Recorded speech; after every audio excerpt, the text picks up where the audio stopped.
اور آپ کی شان نہ سمجھیں گے یا نہ جانیں گے تو آپ مسلمان نہیں ہیں کامل۔ تو پیر جی نے بھی اسی حوالے سے ہمیں آسان سا راستہ دے دیا کہ آپ کے پاس مال نہیں ہے، دولت نہیں ہے، کچھ بھی نہیں ہے، تو آپ کیا کریں کہ بزم رسالت میں نعت کے اشعار لیں۔ اللہ اکبر، سبحان اللہ۔ آپ نے فرمایا کہ آپ نعت پڑھنے کی صورت میں پیش کر دیں، نعت لکھنے کی صورت میں پیش کر دیں، اگر آپ پڑھ بھی نہیں سکتے، لکھ بھی نہیں سکتے تو آپ نعت سن لیں۔ دیکھیں ہمارے پاس کئی ایک راستے ہیں، تو پیر جی نے ہمیں یہ ایک بڑا خوبصورت راستہ بتا دیا کہ آپ اس کا انتخاب کر لیں۔ اور اس حوالے سے میرے ساتھ علامہ صاحب موجود ہیں، میں ان کی طرف بھی بڑھوں گا۔ یہاں پہ میں ایک پیر جی کا واقعہ نقل کر دیتا ہوں۔ آپ اکثر خطابات میں بڑے ہی فکری میسج دیا کرتے تھے، اور آپ کے جتنے بھی خطبات ہیں وہ ہمارے لیے میرے خیال میں اکسیر کا درجہ رکھتے ہیں۔ کیوں جی حضرت؟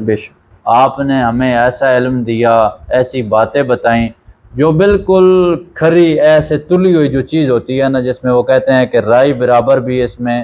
کوئی 2 نمبر مال نہیں شامل، تو ایسی چیز ہمیں پیر جی نے پیش کر دی کہ اب تمہارا کام ہے سنو، سمجھو اور عمل کرو۔ دیکھیے ناظرین، یہ بہت بڑی سعادت کی بات ہوتی ہے، بہت بڑا اعزاز ہوتا ہے کہ کوئی چیز بندے کو آسانی سے مل جائے۔ آج کل تو چیزیں ڈھونڈنے سے نہیں ملتی، تو پیر جی نے ہمیں بالکل آسانی سے یہ چیزیں دے دیں، اور وہ چیزیں دی جو سرکار دو عالم صلی اللہ علیہ وسلم نے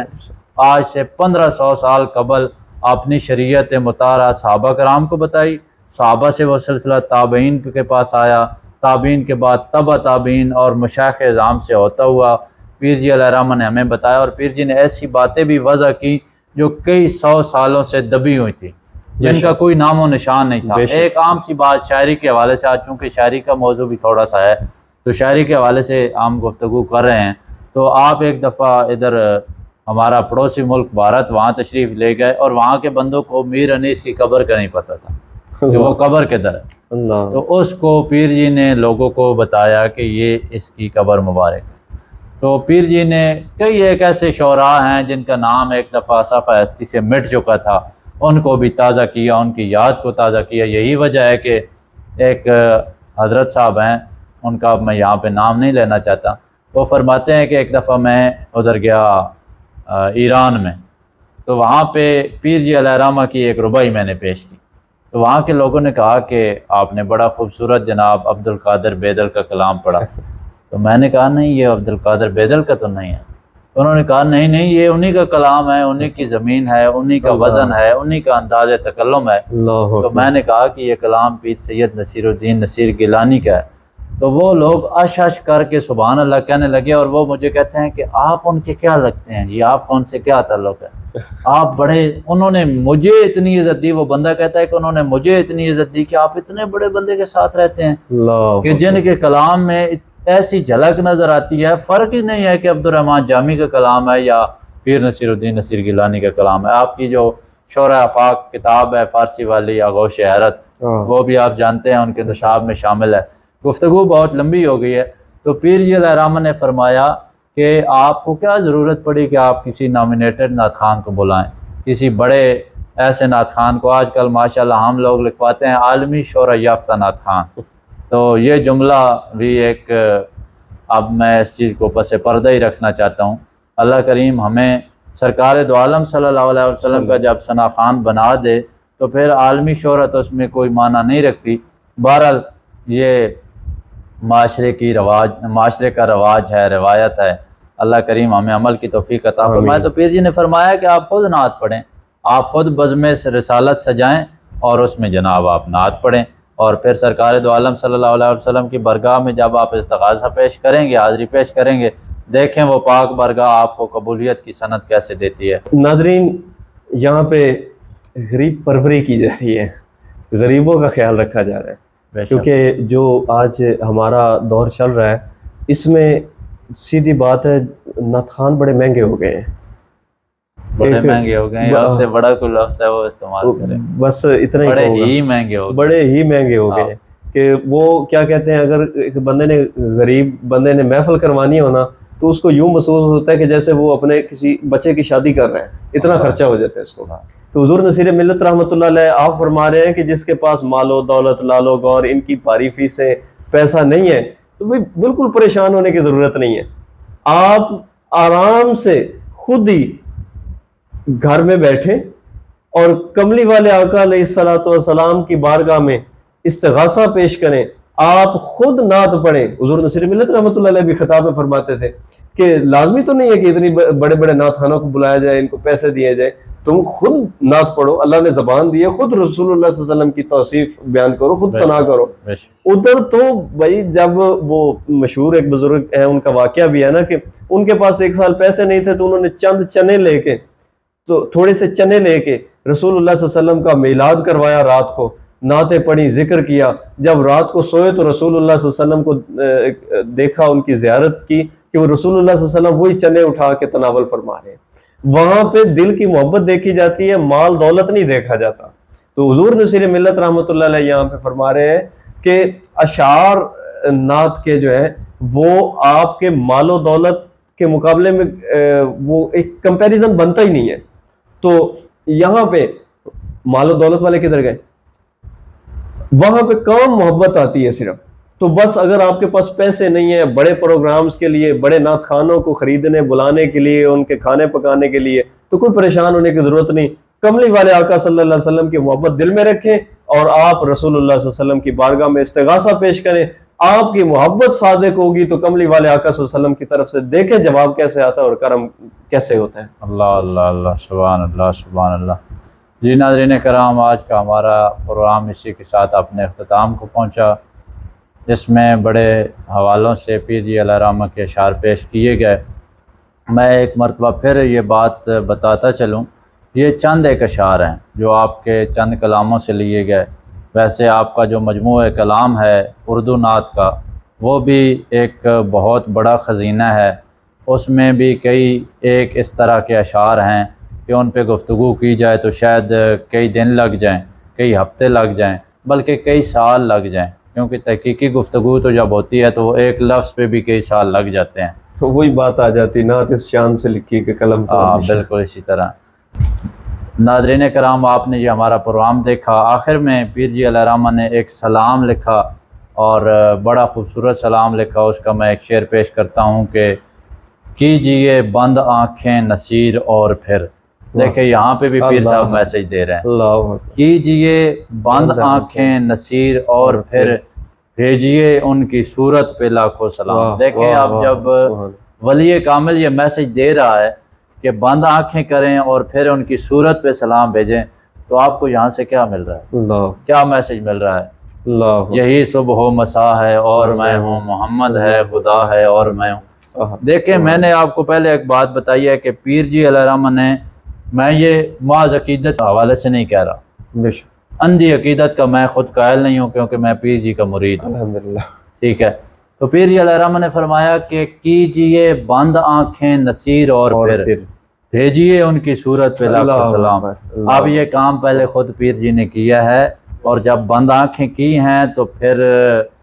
اگلی بات میں اہل علم حضرات کے لیے چھوڑ دیتا ہوں. اللہ کریم سے دعا ہے کہ اللہ خالق کائنات ہمیں بھی سرکار دو عالم صلی اللہ علیہ وسلم کی سچی سچی غلامی میں زندگی گزارنے کی توفیق عطا فرمائے، اور جناب رسالت مآب صلی اللہ علیہ وسلم نے جو شریعت ہمیں بتائی ہے اس پر عمل کرنے کی توفیق عطا فرمائے. اور بالخصوص نعت کے حوالے سے جو حضرات نعت پڑھتے ہیں، نعت خواں بھائی ہیں،